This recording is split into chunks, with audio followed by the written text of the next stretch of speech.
Bab ke-35. Untuk kedua kalinya, Kanaya mendatangi tempat tersebut. Tempat di mana dia dulu mencari-cari keberadaan Aluna dari alamat yang diberikan Teguh. Dan sekarang Kanaya tahu, wanita itu kembali ke rumah yang dibelikan Fahri untuknya. Bapak, Ibu, yang masih di luar, mohon untuk segera masuk karena acara akan segera dimulai. Titah seseorang yang melongokkan kepalanya di ambang pintu. Beberapa orang yang semula duduk di teras, segera memasuki rumah saat mendengar seruan itu. Pun dengan Kanaya yang masih berjalan menuju teras. Ayo buruan. Ajak Kanaya pada Amara yang masih saja merekam. Detak jantung Kanaya terasa semakin memompa cepat saat sudah menginjakan kaki di teras itu. Apalagi saat ia memasuki rumah yang di dalamnya sudah terdapat beberapa orang yang duduk berjejer rapi. Kanaya sempat menatap wajah orang-orang itu. Ia hanya ingin memastikan tak ada orang yang dikenalinya di sana. Tapi ternyata dugaannya salah.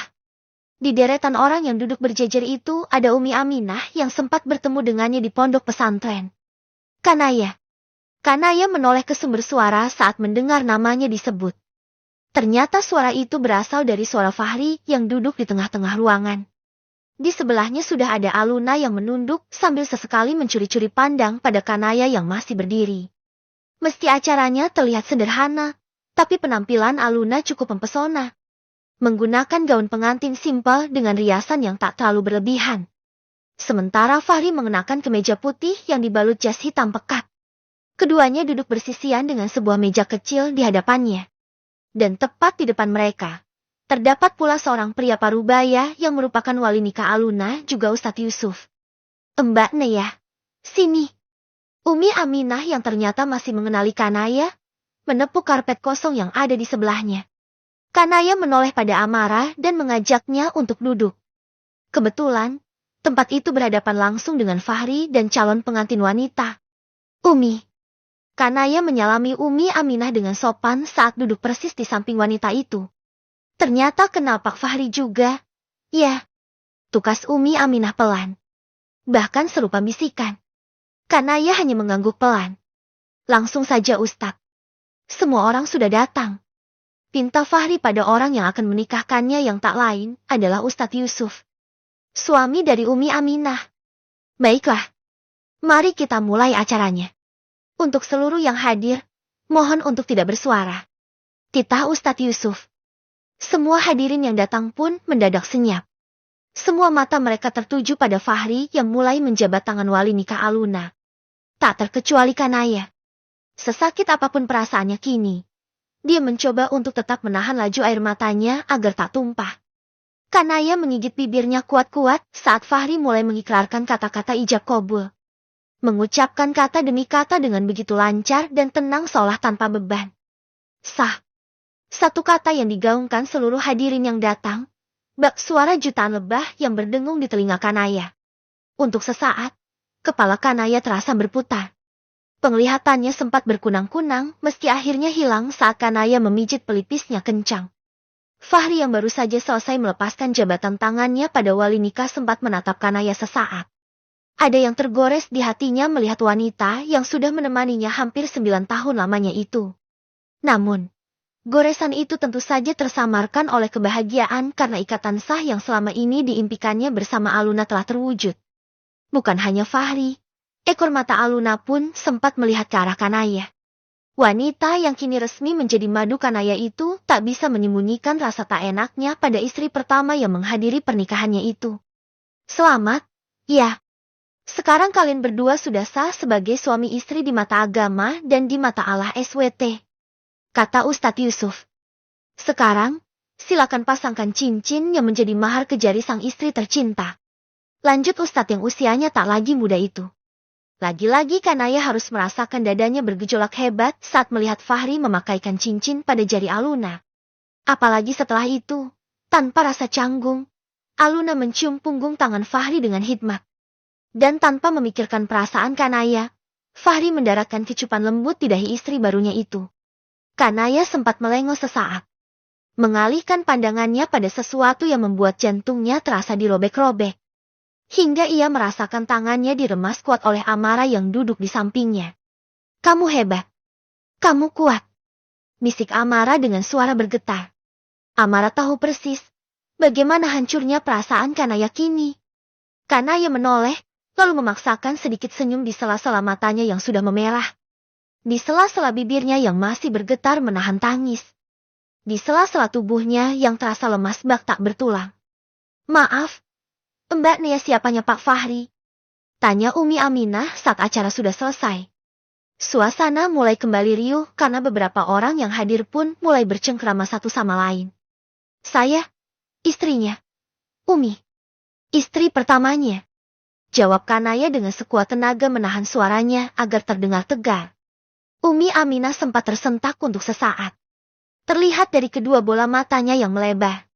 Meski akhirnya ia pura-pura menormalkan kembali raut wajahnya yang semula kaget. Masya Allah. Hati Mbak Nea lapang sekali. Mbak Nea luar biasa karena bisa mengikhlaskan suami Mbak untuk menikah lagi. Insya Allah surga bisa menjadi ganjarannya. Puji Umi Aminah diikuti decak kagum. Maaf, Umi, saya tidak sehebat itu. Saya dan Mas Fahri justru sedang dalam proses perceraian. Dan semoga saja saya bisa meraih surga dari jalan lain. Jawab Kanaya pelan. Wajah Umi Aminah sempat terlihat tidak nyaman saat mendengar jawaban Kanaya. Dia merasa tak enak karena dugaannya tadi ternyata salah. Saya mengerti apa yang Mbak Nia rasakan. Karena memang banyak istri yang akhirnya memilih berpisah daripada dimadu. Semangat ya, Mbak. Jangan pernah berkecil hati. Insya Allah jodoh terbaik sedang menunggu Mbak Nia. Tutur Umi Aminah menyemangati. Terima kasih banyak, Umi. Kalau gitu saya permisi. Acaranya juga sudah selesai. Pamit Kanaya seraya kembali menjabat tangan Umi Aminah. Kanaya berpikir, untuk apa lagi dia berlama-lama di sana? Apalagi hanya untuk menyaksikan adegan demi adegan romantis yang ditontonkan pengantin baru. Sama saja dengan membiarkan hawa panas terlalu lama menyerang seluruh nadinya. Sama saja dengan membiarkan hatinya terbakar sampai hangus tak tersisa. Sebelum keluar dari rumah itu, Kanaya menyempatkan diri untuk menghampiri Fahri yang sedang duduk bersisian dengan Aluna. Sepasang sejoli yang sedang berbincang sambil saling melempar senyum itu langsung terdiam saat melihat Kanaya sudah berada di hadapan mereka. Nea, lirih Fahri seraya bangun dari duduknya. Dia menatap Kanaya dengan raut wajah sedikit kikuk. Pun dengan Aluna yang sama-sama berdiri. Kanaya menatap Fahri dan Aluna secara bergantian. Sengaja agar keduanya semakin tidak enak dan salah tingkah. Padahal, kehadirannya di acara sakral tersebut adalah keinginan sepasang pengantin baru itu. Apa mungkin permintaan itu justru semacam tantangan untuknya? Karena mengira Kanaya tak akan sekuat itu menghadirinya. Selamat untuk pernikahannya suamiku tercinta. Kanaya sengaja mengencangkan suaranya agar orang-orang yang masih berada di sana bisa mendengarnya. Semoga berbahagia dengan istri keduamu ini. Dan ya, sampai bertemu lagi di pengadilan. Lanjutnya lagi seraya mengulurkan tangan. Tak lupa, seulas senyum palsu menghiasi bibirnya. Benar saja, semua yang hadir langsung menatap ke arah ketiganya. Ada beberapa orang yang sudah tahu tapi ada juga sebagian besar yang baru tahu. Termasuk Alana. Anak dari Aluna itu sempat tercengang saat menyaksikan bahwa laki-laki yang menikahi ibunya ternyata sudah memiliki seorang istri dan ibunya justru hanya istri kedua. Oh alah, ternyata sudah punya istri. Kirain bukan jadi istri kedua. Ternyata pengantin wanitanya pelakor toh. Ya ampun, kasihan sekali istri pertamanya. Mana datang langsung. Kok bisa sih istri pertamanya menyaksikan pernikahan suaminya sendiri? Istri pertamanya kuat sekali. Wanita yang hebat memang kelihatan ya. Mana gak pakai marah-marah. Fahri dan Aluna yang mendengar jelas komentar-komentar tersebut hanya bisa menunduk dalam. Mereka tak menyangka jika Kanaya akan berkata demikian dan membuat keduanya malu di hadapan orang-orang yang hadir. Termasuk Ustadz Yusuf yang memang tak mengetahui seluk-beluk tentang pernikahan itu. Kasakusuk dari beberapa orang yang hadir juga masih terdengar oleh Kanaya saat ia berjalan menuju pintu keluar. Bahkan hingga Kanaya akhirnya kembali masuk ke dalam mobil dengan tubuh yang masih sedikit gemetaran. Are you okay, Nei? Amara memegang sebelah bahu Kanaya.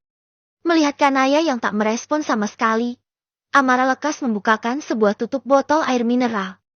Lalu mengulurkannya pada Kanaya. Minumlah. Biar sedikit lega, kata Amara. Kanaya menerimanya, lantas meneguknya hingga habis setengah. Setelahnya ia kembali menyerahkan air itu pada Amara. Makasih banyak. Ya, makasih udah jadi sahabat terbaik yang selalu ada. Aku gak tahu gimana jadinya kalau gak ada kamu yang nemenin. Ucap Kanaya dengan sendu. Sama-sama. Pokoknya kamu jangan khawatir. Selama aku masih bernapas, aku akan jadi orang pertama yang selalu mensupport dan menemani dalam keadaan apapun. Janji Amara. Mau aku bawa ke suatu tempat. Lanjutnya lagi. Kemana? Tanya Kanaya penasaran. Ada deh. Yang pasti, bisa ngurangin sesak di dada. Jawab Amara sembari menyalakan mobilnya lalu melajukannya. Sengaja Amara memutar lagu di audio mobilnya dengan nada yang menghentak dan ceria. Tak ingin sahabatnya itu larut dalam kesedihan mendalam. Meski untuk Kanaya sendiri, bayang-bayang sang suami yang sedang bersanding dengan Aluna tadi terus saja mengganggu pikirannya. Kanaya ingat betul, hampir 9 tahun yang lalu, Fahri menjabat tangan wali nikah keluarga Kanaya sambil mengucap janji pernikahan. Saat itu, Kanaya mulai bisa melihat pelangi setelah badai kesedihan yang menghantamnya akibat kepergian kedua orang tuanya. Hidupnya mulai kembali bercahaya dan sisi gelap masa lalunya mulai menghilang sedikit demi sedikit. Hingga Kanaya benar-benar merasakan arti dari kebahagiaan yang sebenarnya dalam hidup setelah menjadi wanita yang sempurna. Menjadi seorang istri sekaligus ibu dari 2 orang anak. Tapi hari ini, pelangi itu seolah kembali tenggelam karena gerimis mulai kembali menyapa. Cahaya itu seolah perlahan memudar karena sang penuntun hidupnya mulai melepaskan genggamannya hingga Kanaya kehilangan arah. Bukankan badai besar pernah menghantam hidupmu tapi kamu bisa melaluinya? Lalu kenapa harus risau dengan gerimis yang mungkin hanya membuat tubuhmu sedikit menggigil? Petuah yang pernah dikatakan Rendi saat awal-awal Kanaya pindah ke ruko kembali terngiang di telinga Kanaya. Dan memang benar apa yang dikatakan sahabatnya itu. Kepergian kedua orang tuanya yang semula Kanaya kira akan membuat dunianya berhenti berputar, bisa Kanaya lewati dengan tegar. Padahal saat itu, dia tak memiliki siapa-siapa lagi sebagai tempat bersandar. Apalagi sekarang, dia punya Farhan dan Naila sebagai kekuatan yang penyemangat. Harusnya Kanaya tak perlu merisaukan apa-apa. Sudah sampai. Lamunan Kanaya langsung buyar saat mendengar suara Amara yang cukup kencang. Diikuti dentuman suara pintu mobil yang ditutup karena sang sahabat langsung meluncur keluar dari mobil. Mata Kanaya memindai sekitar. Bibirnya sedikit tersungging saat melihat di mana dia berada sekarang. Kanaya berpikir, Amara itu memang selalu tahu apa yang sedang dibutuhkannya sekarang. Tanpa menunda lagi, Kanaya ikut turun. Menyusul Amara yang sudah berada di pinggir danau. Teriaklah. Biar hatimu lega. Biar sesak di dada berkurang. Buang semua rasa sakit yang masih tersisa. Buang semuanya. Luapkan semuanya. Titah Amara antusias. Persis di sisi danau. Kanaya berdiri dan mulai berteriak dengan kencang. Ah, teriak saja. Gak akan ada orang yang dengar. Amara kembali menyemangati. Ah, lagi. Teriakan Kanaya menggema di sisi danau yang luas tersebut. Aku benci sama kamu. Mas. Aku benci. Aku janji, mulai hari ini, aku akan melupakan semua tentangmu dan semua yang pernah kita lewati. Aku benci. Kanaya berteriak sembari melempar batu-batu kecil yang didapatkannya di sisi danau. Lemparan demi lemparan itu seolah membuang jauh segala kenangan yang pernah ia rajut bersama dengan Fahri. Batu-batu yang tenggelam itu bak kenangan-kenangan Fahri dan Kanaya yang juga akan tenggelam setelah hari ini.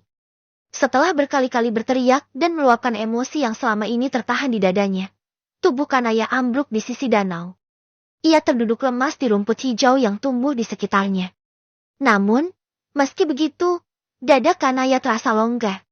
Bongkahan yang selama ini terasa menghimpit dadanya, terasa bergeser dan mulai menghilang. Hatinya mulai lega dan plong setelah meluapkan semuanya meski hanya riak air yang mendengar. Gimana? Lega? Tanya Amara yang menghampiri Kanaya dan duduk di dekatnya. Kanaya menoleh lalu tersenyum lega. Dadanya terlihat masih naik turun karena kelelahan berteriak. Selama ini, dia selalu mengantar Amara ke tempat itu. Melihat sang sahabat berteriak dan meluapkan semua emosinya. Namun, Kanaya tak pernah mencobanya karena mengira hal itu tak ada gunanya. Tapi ternyata dia salah. Berteriak ternyata bisa melapangkan dada. Cukup. Amara bertanya lagi. Dia hanya ingin memastikan kalau sahabatnya itu sudah mengeluarkan semua hawa negatif yang selama ini mengendap rapat di dadanya. Cukup. Jawab Kanaya sambil tersenyum lebar. Aku sudah puas. Bagus. Pokoknya semua yang bikin sakit, sedih, kecewa, buang di sini. Tinggalkan di sini. Jangan dibawa pulang. Kita mulai hidup baru lagi. Tanpa menoleh ke belakang. Apalagi mengingat-ingat hal yang menyakitkan. Oke. Amara berujar dengan semangat. Kanaya mengangguk pelan. Oke. Ah, gak meyakinkan. Lesu gitu. Protes Amara saya mendelik. Iya. Oke. Janji. Ulang Kanaya antusias. Nah, gitu dong. Sekarang, ayo kita pulang. Ajak Amara seraya bangkit dari duduknya. Tangannya sibuk menepuk-nepuk bagian belakang tubuhnya yang sedikit kotor karena duduk tanpa alas. Setelah itu, ia mengulurkan tangannya untuk membantu Kanaya berdiri. Dengan cepat Kanaya menyambutnya dan mereka berjalan bersamaan menuju mobil. Saat Kanaya sudah duduk di dalam mobil, ia merasa heran dengan suara ponselnya yang terus-terusan bersuara. Karena penasaran, Kanaya langsung mengambilnya dari tas yang tadi sempat ditinggalkannya dalam mobil. Matanya membulat melihat deretan notif yang muncul di latar ponselnya. Notif yang terus bermunculan dan seolah tanpa henti. Loh, kok aneh? Kenapa ya? Tiba-tiba jadi banyak notif yang masuk. Tanyanya pada Amara dengan alis saling bertautan. Amara tersenyum kikuk sambil mengangkat jarinya hingga menyerupai bentuk V. Sorry. Ucapnya. Maksudnya? Kanaya semakin mengernyit heran tak mengerti. Aku upload video pernikahan suamimu tadi dengan menandai akunmu. Jawab Kanaya masih dengan wajah kikuknya. Apa? Kanaya melongo mendengar jawaban Amara yang mencengangkan. Tak menyangka jika sang sahabat sampai melakukan hal demikian. Bab ke-36. Sepanjang perjalanan dari danau menuju ke tempat tinggal Kanaya, getaran ponselnya masih belum juga berhenti. Notif-notif itu terus bermunculan satu persatu sebagai tanda ikut merasakan apa yang Kanaya rasakan. Semua ini gara-gara kamu. Sampai-sampai ini handphone gak ada diamnya sama sekali. Kanaya masih menggerutu seraya mengambil ponsel lalu menonaktifkannya untuk sementara. Habisnya aku kesel si Fahri. Bisa-bisanya dia nyakitin kamu gak ada hentinya. Kalau mau kawin mah kawin aja, gak usah nyuruh kamu datang segala. Kayak sengaja aja mau bikin kamu tambah sakit hati. Kalau gitu kan mending aku dokumentasikan sekalian. Biar seluruh dunia tahu. Rasain sekarang. Biar dia malu sekalian. Dengan ekspresi wajah masih menahan kesal, Amara berujar. Namun, sesaat kemudian, sebelah bibirnya terangkat ke atas sembari membayangkan reaksi Fahri jika mengetahui video pernikahannya tersebar. Udahlah. Kamu gak usah ikut mikirin gimana Fahri setelah video itu tersebar. Kan kamu udah janji bakalan mengubur semua tentang dia. Sekarang, apapun yang menimpa dia, bukan urusanmu lagi. Biarin aja istri barunya yang ngurusin semua. Pesan Amara pada Kanaya yang melemparkan pandangannya keluar jendela mobil. Iya, aku cuma berharap proses perceraianku dan Mas Fahri bisa segera selesai. Biar hidupku tenang. Jawab Kanaya tanpa mengalihkan pandangannya dari setiap jalanan yang ia lewati. Itu sih harus. Jangan sampai statusmu terlalu lama digantung. Mending buru-buru jadi janda daripada masih berstatus istri tapi diduakan. Timpal Amara. Udah, gak usah bahas si Fahri lagi. Udah dibuang juga kan tadi di danau. Mending sekarang fokus sama usahamu. Kayaknya bakalan makin maju deh. Pasti butuh tambahan pegawai buat bantu-bantu. Lanjut Amara antusias. Iya benar. Bantuin dong buat cari pegawainya. Atau, kamu aja kayak gitu bantuin aku. Pinta Kanaya yang memang sudah cukup kerepotan dengan semua kesibukannya. Aku mana dibolehin sama Mas Ardi. Elak Amara yang sedang fokus menyetir. Iya sih. Lagian, kedua orang tuamu juga orang berada. Mana butuh duit lagi. Timpal Kanaya. Sepasang sahabat itu pun terlibat perbincangan tentang banyak hal sampai akhirnya mobil Amara tiba di depan ruko Kanaya. Turun dulu, gak? Tanya Kanaya saat Amara sudah menghentikan mobilnya. Enggak deh kayaknya. Kamu gak apa-apa kan kalau aku tinggalin? Amara balik bertanya. Hanya ingin memastikan kalau sahabatnya akan baik-baik saja meski tak ditemani dirinya. Gak apa-apa. Santai aja. Lagian di dalam banyak orang kan. Aku gak sendirian. Jawab Kanaya penuh keyakinan. Oke, deh. Aku langsung balik. Ya. Balas Amara yang bersiap menghidupkan mobilnya lagi. Kanaya mengangguk lalu turun dari mobil setelah mengucapkan terima kasih untuk terakhir kalinya. Berbarengan dengan itu, Rendi yang dari tadi menunggu kedatangan Kanaya dengan perasaan cemas. Buru-buru menghampiri Kanaya saat melihat sahabatnya itu turun. Nih, kok baru pulang? Kamu baik-baik saja kan? Tanya Rendi yang tak bisa menyembunyikan rasa cemasnya. Aku baik-baik aja. Kok? Kamu gak perlu khawatir. Kanaya tersenyum kecil untuk memastikan bahwa dirinya memang baik-baik saja. Syukurlah. Aku sempat kepikiran untuk menyusul kalian berdua soalnya gak pulang-pulang. Takutnya kamu tiba-tiba ngamuk, pingsan, atau apalah gitu. Balas Rendi dengan raut wajah mulai terlihat lega. Enggak lah. Emang kamu pernah lihat aku ngamuk di depan banyak orang? Kanaya bertanya seraya tersenyum kecil. Iya sih. Mana mau kamu mempermalukan dirimu sendiri di depan banyak orang? Aku tahu persis gimana kamu. Tapi tetap aja aku khawatir. Timpal Rendi yang mulai tak segan menunjukkan perhatiannya. Oh iya. Kayaknya tadi ada tamu yang datang deh. Gak tahu nunggu di dalam gak tahu udah pulang. Lanjut Rendi memberitahu Kanaya. Tamu? Siapa? Kanaya mengernyit. Pasalnya, dia tak mempunyai keluarga atau kerabat yang mengetahui tempat tinggalnya kini. Entahlah. Aku gak lihat persisnya. Aku cuma lihat dari kejauhan aja, tadi ada ibu-ibu yang turun dari taksi. Jawab Rendi tanpa kepastian. Oh, ya udah. Aku masuk dulu kalau gitu. Takutnya orangnya masih nungguin. Pamit Kanaya seraya berbalik dan berjalan menuju teras ruko. Dia segera masuk ke dalam karena begitu penasaran ingin bertemu dengan tamu yang dimaksud. Tapak demi tapak yang ia lewati di setiap pundakan tangga. Bercampur dengan rasa penasaran yang begitu besar. Ia khawatir jika tamu yang datang ini ada hubungannya dengan video yang tadi disebar Amara di medsos. Meskipun Kanaya kini begitu membenci Fahri setelah pengkhianatan yang dilakukannya, tapi jauh di dalam lubuk hatinya, Kanaya merasa ikut bersalah karena telah menyebarkan aib sang suami yang juga ayah dari kedua anaknya. Saat sampai di lantai 2, Kanaya mulai bisa mendengar jika kedua anaknya sedang saling berceloteh di ruang TV yang disekat dengan lemari besar. Lekas Kanaya mempercepat langkahnya. Hingga kemudian ia bisa melihat siapa orang yang sedang membersamai kedua anaknya bercerita tersebut. Ibu. Lirih Kanaya membuat wanita parubaya itu menoleh dan menatap Kanaya. Halimah yang sedang duduk menemani Farhan dan Naila itu langsung bangkit saat melihat Kanaya datang. Ibu kesini sama siapa? Kenapa nggak minta Naya saja yang datang ke sana? Kalau ibu sampai kenapa-kenapa di jalan gimana? Kanaya langsung mencium punggung tangan Halimah dengan serentetan protes yang dilayangkannya. Ibu gak apa-apa. Kamu gak usah khawatir. Ibu cuma kangen sama kamu dan cucu-cucu ibu. Jawab Halimah dengan sorot matanya yang sayu. Kamu habis dari mana? Apa kamu datang ke tempat Fahri? Lanjut Halimah tanpa bisa menundanya. Kanaya mengangguk pelan. Ibu kenapa gak datang? Tanya Kanaya yang memang tak mendapati sang ibu mertua di acara pernikahan Fahri. Kenapa ibu harus datang kalau ibu saja gak merestui hubungan mereka?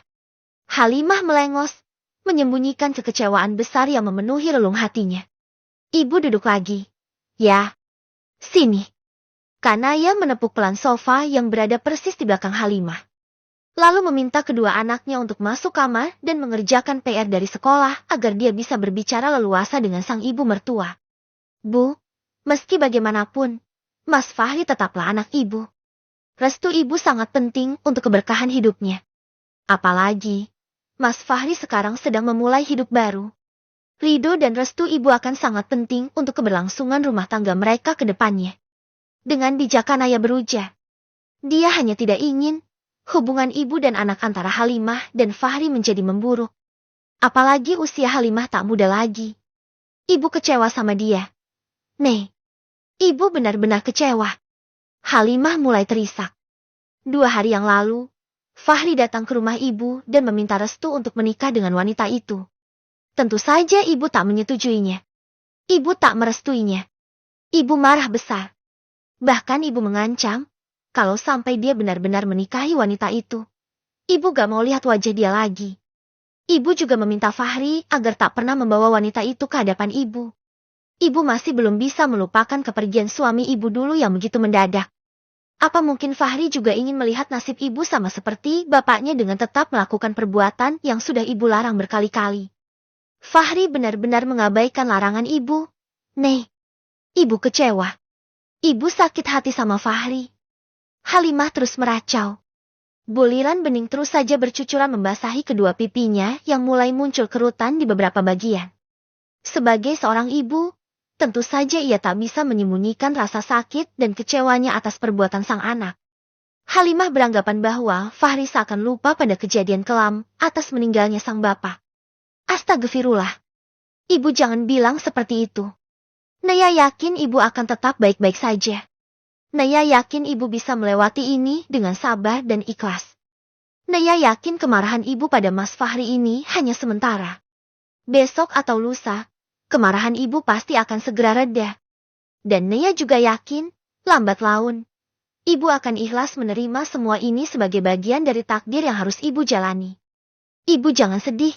Ya, apapun yang terjadi antara Naya dan Mas Fahri, itu gak akan merubah ikatan di antara kita. Naya tetaplah anak ibu. Ibu tetaplah ibunya Naya. Dengan lembut, Kanaya menggenggam jari jemari Halimah. Matanya menatap Halimah dengan penuh cinta kasih. Ia seolah ingin menguatkan sang ibu mertua atas apa yang telah terjadi. Padahal, dalam hal ini, Kanayalah yang sesungguhnya harus benar-benar dikuatkan. Dalam masalah ini, Kanayalah yang benar-benar menjadi korban dan paling tersakiti. Kenapa kamu bisa sekuat ini, Nih? Kenapa kamu memaksakan diri untuk hadir di pernikahan Fahri? Padahal ibu yakin, itu sama saja dengan menyakiti diri kamu sendiri. Tanya Halimah seraya menatap lekat sepasang mata Kanaya. Kanaya tidak sekuat itu. Bu, Kanaya hanya ingin melihat dengan mata kepala Naya sendiri bahwa posisi Naya sekarang sudah digantikan oleh wanita lain. Dengan begitu, gak ada lagi keraguan sedikit pun di hati Naya untuk berpisah dengan Mas Fahri dan memulai hidup baru dengan anak-anak. Jawab Kanaya dengan sendu. Berarti kalian sudah resmi akan berpisah? Tanya Halimah dengan suara tercekat. Kanaya mengangguk pelan. Mas Fahri sudah memasukkan gugatan perceraian kami ke pengadilan sebelum menikah dengan Aluna. Ya Allah Fahri. Halimah membekap mulutnya sendiri seolah tak percaya dengan apa yang didengarnya barusan. Maafin anak ibu ya, Nih. Lanjut Halimah dengan air mata yang semakin mengucur deras. Sudah, Bu. Sudah. Insya Allah Naya maafin Mas Fahri kok. Cuma mungkin Naya butuh waktu untuk bisa berkomunikasi seperti biasa meskipun itu menyangkut anak-anak. Timpal Kanaya seraya mendekap tubuh Halimah yang masih berguncang. Ibu ngerti. Nih. Kamu pasti butuh waktu untuk lupakan semuanya. Cuma satu yang ibu minta. Meskipun berpisah. Berpisahlah secara baik-baik demi anak-anak. Farhan dan Naila masih sangat kecil. Mereka masih butuh kasih sayang ayahnya. Pinta Halimah meski harus menahan rasa malunya. Bagaimana tidak, dengan entengnya Halimah berharap agar Kanaya tetap bersikap baik pada Fahri setelah apa yang dilakukan laki-laki itu padanya. Namun, sebagai seorang ibu sekaligus nenek dari kedua cucunya, Halimah mengabaikan rasa malu tersebut. Insya Allah, Bu, doakan saja agar hati Naya selalu lapang setelah kejadian ini. Timpal Kanaya meski di hatinya masih terbersit keraguan bahwa hubungan dirinya dan Fahri masih akan baik-baik saja ke depannya. Halimah tersenyum simpul. Ibu akan selalu mendoakan kebaikan untukmu dan cucu-cucu ibu. Tuturnya. Oh, iya. Sebenarnya, kedatangan ibu ke sini untuk nganterin ini. Halimah merogoh tas miliknya yang disimpan di sampingnya. Ini, simpanlah. Kalau suatu saat terjadi sesuatu sama ibu ingin rumah yang ibu tempati sekarang menjadi milik cucu-cucu ibu. Ibu gak rela kalau rumah yang penuh dengan kenangan itu jatuh ke tangan orang lain yang bukan keluarga kita. Halimah menyerahkan sebuah berkas pada Kanaya. Dengan ragu Kanaya pun mengambil berkas itu lalu membukanya. Surat rumah. Tanya Kanaya dengan alis saling menyatu. Halimah mengangguk yakin. Kenapa ibu kasih ke Naya? Kenapa ibu gak simpan buat Mas Fahri? Dia anak ibu. Dia pasti lebih berhak. Kanaya kembali menyodorkan berkas itu pada Halimah. Namun, Halimah malah mendorongnya pelan. Fahri sekarang sudah punya istri baru. Kalau ibu kasih itu ke Fahri, ibu gak mau rumah itu justru dimiliki oleh istrinya yang sekarang. Ibu lebih rela kalau rumah itu jadi milik cucu-cucu ibu. Darah daging ibu. Timpal Halimah tanpa keraguan sedikit pun dari sorot matanya. Kenapa harus sekarang? Bu, toh ibu juga masih sehat, masih bugar. Ibu bisa kasih ini kapan-kapan. Gak perlu repot-repot sampai dianterin ke sini. Balas Kanaya yang justru merasa tak enak. Ibu ini sudah tua. Nih, bisa jadi besok atau lusa ibu akan meninggalkan kalian. Kalau ibu sudah menitipkannya sama kamu, ibu sudah lega. Toh cuma itu yang bisa ibu berikan sama cucu-cucu ibu. Sementara perusahaan kan Fahri yang pegang. Jawab Halimah. Ibu jangan bicara begitu. Insya Allah usia ibu masih panjang.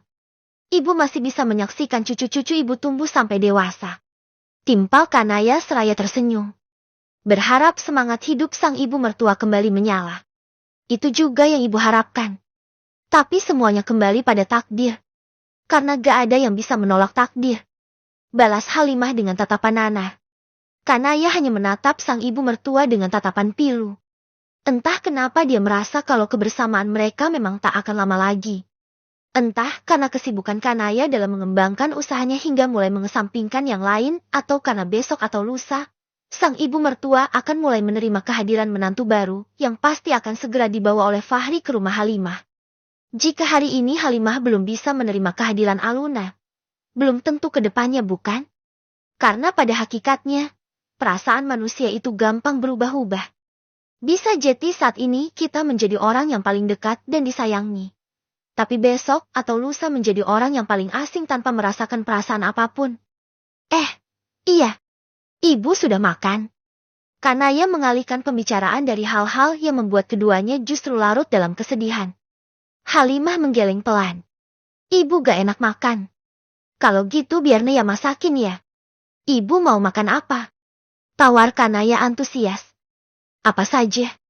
Ibu juga kangen masakan kamu. Bikin kue bareng, bikin cemilan bareng. Jawab Halimah dengan mata menerawang. Mengingat kebersamaan bersama sang menantu yang sudah cukup lama ini tak pernah dilalui bersama. Kapan-kapan kalau Naya ke rumah ibu, kita masak bareng lagi. Sekarang, ibu tunggu aja. Biar Naya masakin dulu. Kanaya mengusap pelan lengan Halimah lalu bangun dari duduknya. Ia segera berlalu ke dapur untuk membuatkan masakan spesial untuk sang ibu mertua. Sementara di rumah Aluna, orang-orang yang tadi datang menghadiri acara pernikahannya sudah meninggalkan rumah itu. Sehingga kini yang tersisa hanya keluarga inti yang terdiri dari Aluna, Fahri dan Alana. Alana, kamu mau kemana? Tanya Aluna saat melihat anak laki-laki yang tingginya hampir menyamai dirinya itu merapikan baju-baju miliknya dan memasukkannya ke dalam tas gendong. Lana mau kembali ke pesantren. Jawab Alana yang sudah beberapa hari ini tinggal di rumah sang ibu. Loh, bukannya ini baru 3 hari? Yah, kan kamu izin pulang seminggu? Aluna mengernyit heran. Kenapa ibu gak jujur sama Lana? Mukanya menjawab, Alana justru melemparkan pertanyaan yang membuat Aluna salah tingkah. Apalagi anak semata wayangnya itu menatap lekat sepasang matanya. Maksud kamu apa? Jujur soal apa? Aluna pura-pura tidak mengerti. Ibu bilang ibu ingin menikah agar aku bisa mempunyai ayah seperti anak-anak lain. Tapi kenapa harus suami orang, Bu? Kenapa harus laki-laki yang sudah punya istri? Apa laki-laki lajang di dunia ini sudah habis? Tanya Alana dengan sorot mata tajam meminta penjelasan. Ibu. Aluna kebingungan mencari-cari jawaban. Ia juga tak mungkin mengatakan yang sebenarnya dalam waktu mendadak seperti itu. Aluna butuh waktu untuk mengatakan yang sejujurnya. Apa ibu mau kalau aku justru dibully oleh teman-temanku karena ibu menikah dengan pria beristri? Apa ibu mau aku dikatain teman-temanku kalau aku anak seorang pelakor yang merusak rumah tangga orang lain? Lagi, Alana melanjutkan pertanyaan yang membuat Aluna kian salah tingkah. Tidak seperti itu. Kamu jangan beranggapan ibu seperti itu dong. Sanggah Aluna tak terima. Ibu cuma. Belum selesai Aluna berbicara, pintu kamar Alana yang memang terbuka keburu diketuk. Sepasang ibu dan anak yang sedang terlibat perdebatan itu sama-sama menoleh. Boleh ayah masuk? Tanya Fahri yang sudah memanggil dirinya sendiri dengan sebutan ayah di hadapan Alana. Masuk, Mas. Sekarang kan ini rumah Mas juga. Jawab Aluna seraya tersenyum. Sementara Alana hanya melengos. Raut wajah bersahabat sama sekali belum terlihat dari parasnya. Fahri mengangguk seraya tersenyum. Lalu ia melangkah masuk ke dalam kamar Alana dan duduk persis di samping anaknya itu. Mau balik ke pondok sekarang? Tanya Fahri basa-basi. Tangannya menepuk pelan pundak sang anak yang hampir tumbuh remaja itu. Kalau mau balik sekarang, biar ayah antarkan. Tak mendapatkan respon apapun dari Alana, Fahri melanjutkan kata-katanya. Tapi kalau besok-besok mau pulang ke rumah lagi, tinggal hubungi ayah. Nanti ayah jemput lagi. Lanjutnya lagi. Ia berharap, perhatian sekecil apapun bisa meluluhkan hati Alana yang memang masih nampak mengeras. Gak perlu. Aku bisa sendiri. Tolak Alana ketus. Lana. Kalau bicara yang sopan. Sekarang dia ayahmu. Bentak Aluna yang kesal melihat kelakuan Alana. Baru sehari dia jadi suami ibu. Ibu sudah bentak-bentak Lana. Bukannya melunak. Alana malah makin menjadi. Sudah-sudah. Ayah yakin ibu gak bermaksud bentak Lana. Ibu hanya sedang kelelahan saja. Tukas Fahri menengahi. Kenapa Anda masih di sini? Apa Anda gak pulang ke rumah istri Anda? Tanya Alana seraya menatap Fahri. Lana. Aluna kembali mengingatkan. Bola matanya sedikit membesar sebagai tanda bahwa sang anak jangan melanjutkan ucapannya. Sudah. Lan. Gak apa-apa. Biar Mas yang beri pengertian. Fahri kembali mencoba membujuk dengan lemah lembut. Lana. Dengerin ayah. Ayah tahu. Usia Lana sekarang sudah mulai besar. Sudah mulai bisa mengamati permasalahan yang terjadi di luar sana. Tapi, meskipun demikian, ada banyak hal yang Lana belum mengerti. Seperti halnya permasalahan rumah tangga. Kita nggak bisa hanya melihat dari sebelah sisi saja. Karena masih banyak sisi lain yang belum terlihat. Kalau akhirnya ibu memilih menikah dengan ayah yang masih beristri, bukan berarti ibu jahat karena sudah merebut suami orang. Semua ibu lakukan demi kebahagiaan dan masa depan Lana. Lagi pula, bukankah tadi kamu dengar sendiri? Ayah dan istri lama ayah memang sedang dalam proses perceraian. Kami sudah tinggal terpisah berbulan-bulan. Jeti, ibu sama sekali tak bersalah dalam hal ini. Fahri mencoba memberi penjelasan. Meski harus tetap menutupi kebusukan dirinya demi terlihat baik di mata sang anak. Ayah tahu, Lana butuh waktu untuk menerima kehadiran ayah di kehidupan Lana dan ibu. Tapi ayah janji, ayah akan berusaha memberikan yang terbaik untuk Lana dan ibu. Ayah akan berusaha untuk membahagiakan kalian. Lanjut Fahri antusias. Buktikan saja dulu janji-janji itu. Karena terkadang, seseorang membuat janji hanya untuk diingkari. Balas Alana seraya bangkit dari duduknya. Tak lupa tas ranselnya ia gendong di sebelah pundaknya. Biar ayah antar. Fahri ikut bangun dari duduknya. Kakinya mengikuti langkah Alana keluar dari kamar. Gak perlu. Aku sudah terbiasa sendiri. Alana tetap menolak. Ia berjalan keluar rumah tanpa menoleh lagi para Fahri yang berusaha membujuknya. Gak apa-apa, Mas. Dia perlu waktu. Tutur Aluna yang berdiri di samping Fahri. Sementara Fahri hanya menatap punggung sang anak yang makin menjauh dengan nanar. Ia menghela napas panjang menyadari jika perjuangannya untuk meluluhkan hati sang anak butuh perjuangan yang berat. Tak semudah yang dibayangkannya. Karena Alana sudah kembali ke pondok pesantren, malam ini, jadilah Aluna dan Fahri hanya berdua saja. Sementara asisten rumah tangga yang biasa bekerja di sana, sengaja diminta untuk bekerja sampai sore agar sepasang pengantin itu leluasa berdua. Tak berselang lama setelah azan Isya berkumandang, Fahri mengajak Aluna untuk melaksanakan salat Isya berjamaah. Meski keduanya masih tampak canggung menghabiskan waktu berdua setelah sah menjadi suami istri. Namun, Fahri berusaha mengurangi kecanggungan itu dengan mengajak Aluna berbincang setelah salat agar tak terlalu kaku. Bahkan tak jarang, Fahri mengingatkan momen-momen kebersamaan mereka dulu saat sedang merajut kasih. Mas kangen sama kamu, Lon. Benar-benar kangen. Mas ingin mengulang kebersamaan kita yang sempat tertunda dulu. Fahri beringsut. Semakin mendekatkan tubuhnya dengan tubuh Alana yang justru nampak menegang. Tangan Fahri mulai membelai lembut pipi Aluna lalu berhenti tepat di bibirnya yang dipoles lipstik berwarna nude. Dalam hitungan detik, Fahri mulai mengecup bibir Aluna meski wanita yang sudah sah di mata agama itu belum kunjung memberikan respon apapun. Tak berhenti sampai di situ, tangan Fahri mulai bergerilya untuk menjajaki setiap jengkal tubuh yang pernah dijamahnya dalam keadaan tak sadar dulu. Boleh Mas memintanya sekarang? Bisik Fahri sembari menggigit kecil daun telinga Aluna hingga bulu kuduk wanita itu merenang. 2 bulan sudah hasrat biologis Fahri tak tersalurkan karena kepergian Kanaya.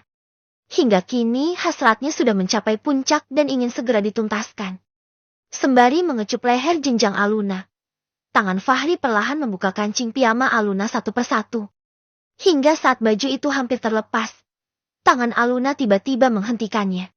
Mas, kata dokter kondisiku belum benar-benar pulih. Aku masih harus banyak beristirahat, kata Aluna seraya bangun dari duduknya. Ia pun kembali mengancingkan bajunya yang sempat terbuka lalu naik ke atas ranjang dan tidur menyamping. Membelakangi Fahri yang justru begitu kecewa karena hasratnya yang sedang di puncak justru harus tertunda. Agah. Fahri mengerang pelan seraya menjambak rambutnya sendiri. Bab ke-37.